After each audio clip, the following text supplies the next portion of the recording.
برادران ملت اسلامی، السلام علیکم ورحمۃ اللہ وبرکاتہ۔ الحمد للہ وکفا وسلام علی حبیبہ المصطفیٰ، اما بعد فاعوذ باللہ من الشیطان الرجیم، بسم اللہ الرحمن الرحیم۔ فبما رحمۃ من اللہ لنت لهم ولو كنت فظا غلیظ القلب لانفضوا من حولک، صدق اللہ مولانا العظیم۔ بارگاہ رسالت معاب صلی اللہ تعالی علیہ وسلم میں درود پاک کا ہدیہ پیش کریں۔ اللہم صلی علی سیدنا و مولانا محمد معدن الجود والکرم وآلہ واصحابہ الکرام وابنہ الکریم وبارک وسلم صلاۃ دائمۃ سرمدا ابدا۔ عزیزان گرامی وقار، انسان کو اللہ تبارک و تعالیٰ نے جو خصوصیات عطا کی ہیں اس میں خاص طور پر زبان اور بیان کی خصوصیت بہت اہم ہے۔ شیخ سعدی رحمۃ اللہ تعالی علیہ فرماتے ہیں، تا مرد سخن نہ گفتہ باشد، عیب و ہنرش نہ ہفتہ باشد۔ جب تک آدمی بات نہیں کرتا اس کی اچھائی بھی چھپی رہتی ہے، برائی بھی چھپی رہتی ہے۔ انسان اپنے کلام سے، اپنی بات سے سمجھ میں آ جاتا ہے کہ کس کیٹیگری کا ہے، کس لیول کا ہے۔ اس کی گفتگو کے آداب اس کی حقیقت بتاتے ہیں، بلکہ یہاں تک کہ اس کے نسب کا بھی پتہ لگا لیا جاتا ہے اور اس کی تربیت کا بھی اندازہ ہو جاتا ہے۔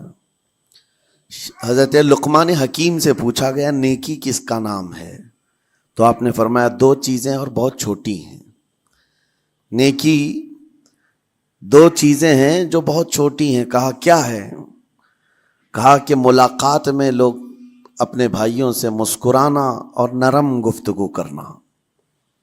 ساری نیکیوں کی جڑ ہے یہ، نرم گفتگو کرنا اور لوگوں سے خندہ پیشانی کے ساتھ مسکرا کر ملاقات کرنا۔ لیکن میرے عزیزو، یہ دو چیزیں بناوٹی تو بہت سارے لوگوں کے ساتھ آ سکتی ہیں، اخلاق تصنع جس کو کہتے ہیں، تکلف کے ساتھ بہت سارے لوگوں کے ساتھ آ سکتی ہیں، لیکن حقیقت میں جس انسان کی طبیعت میں یہ دو چیزیں ہونی چاہیے وہ کب سمجھ میں آتی ہیں؟ اس وقت جو مولا علی کرم اللہ وجہہ الکریم نے فرمایا کسی انسان کو اس کی حقیقت دیکھنا ہو تو غصے کے عالم میں اسے دیکھو۔ وہ اپنے آپے سے باہر ہوتا ہے یا اپنے مزاج کے خلاف کس طرح بات کو سن کر کے تحمل رکھتا ہے۔ سب سے بڑا پہلوان وہ ہے جس نے اپنے غصے کو کنٹرول کیا اور اپنی زبان پر قابو پا لیا، ورنہ یہ وہ لمحہ ہے جب انسان پھٹ پڑتا ہے، جو دل کے اندر ہے سب کہہ جاتا ہے۔ آپ کو میں بتاؤں، نبی کریم صلی اللہ تعالی علیہ وسلم کے عظیم اخلاق کریمہ، بخاری شریف کی حدیث ہے، حضور مسجد نبوی میں تشریف فرما ہے۔ اس وقت مسجد نبوی، آج ہو سکتا ہے آپ کے ذہن میں جو امیج ہے مسجد نبوی کی، بہت بڑی عالی شان مسجد، لیکن وہ زمانہ نبوی میں اس طرح کی نہیں ہے۔ کچی دیواریں تھی، اوپر چھپر کے چھت پڑے ہوئے تھے اور مٹی کی زمین تھی۔ یہ مسجد نبوی کی شکل اس زمانے میں حضور اکرم صلی اللہ تعالی علیہ وسلم اپنے صحابہ کے ساتھ بیٹھے ہیں، ایک دیہات کا رہنے والا شخص آیا۔ ایک بات یاد رکھیں کہ دیہات میں، گاؤں میں رہنے والوں کے اخلاق اور تمیز میں بڑا فرق ہوتا ہے، ان کے ہاں آداب کی کمی ہوتی ہے۔ وہ شخص آیا اور مسجد نبوی میں آ کر حضور صلی اللہ علیہ وسلم سے کچھ بات چیت کیا اور تھوڑی دیر کے بعد مسجد میں ہی کھڑے ہو کر پیشاب کرنا شروع کیا۔ بخاری شریف میں یہ حدیث موجود ہے۔ جب مسجد نبوی میں کھڑے ہو کر پیشاب کرے تو صحابہ اکرام سب دیکھ کر کے دوڑانے لگ گئے، خذوہ خذوہ، پکڑو اس کو، پکڑو اس کو، اور صحابہ دوڑاتے تھے، وہ پیشاب کرتے ہوئے بھاگتا تھا پوری مسجد میں۔ نبی پاک صلی اللہ تعالی علیہ وسلم نے فرمایا دعوہ، چھوڑ دو اس کو، کر لینے دو، پیشاب کر رہا ہے مسجد میں، چھوڑ دو اس کو۔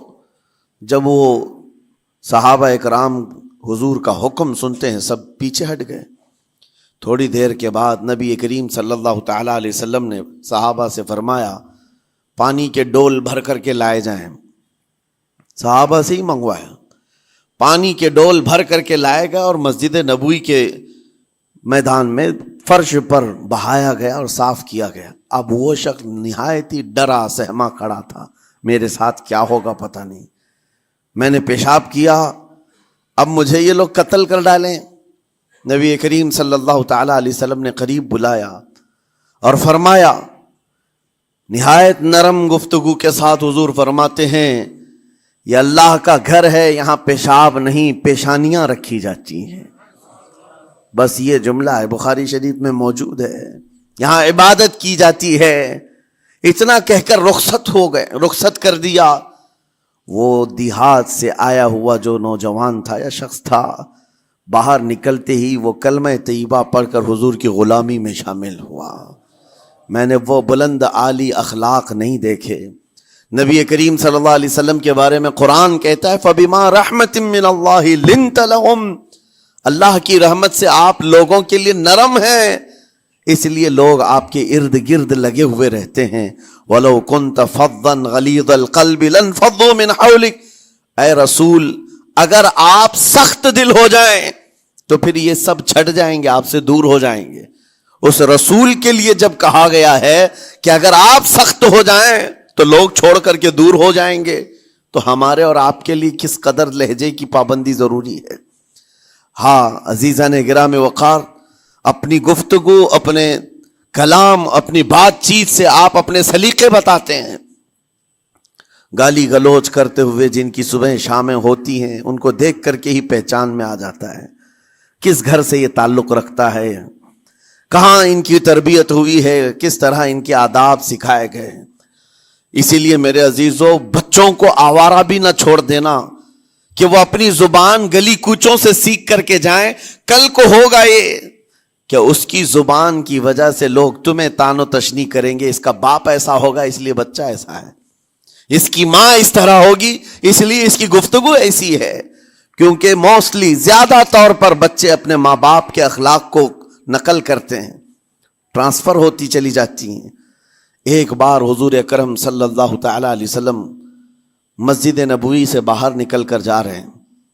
توجہ میرے عزیز ہو، اخلاق کہاں دکھانے چاہیے اور ہماری بات چیت کے انداز ہمیں کہاں ہونا چاہیے، میں آپ کو بتاؤں۔ حضور تشریف لے کر جا رہے ہیں، صحابہ اکرام کھڑے تھے حضور کے اطراف۔ مدینہ طیبہ کی ایک بوڑھی خاتون جس کا ذہنی توازن کھویا ہوا ہے، یعنی وہ دماغی طور پر ڈسیبل ہے، اور وہ آئی جا رہی تھی۔ لوگ جب بھی اس کو دیکھتے راستہ کاٹ لیتے، وہ جس کو بھی پکڑتی تھی سنانا شروع کرتی تھی، جو منہ میں آئے بکنے لگ جائے، اور لوگوں کو تنگی محسوس ہونے لگتی۔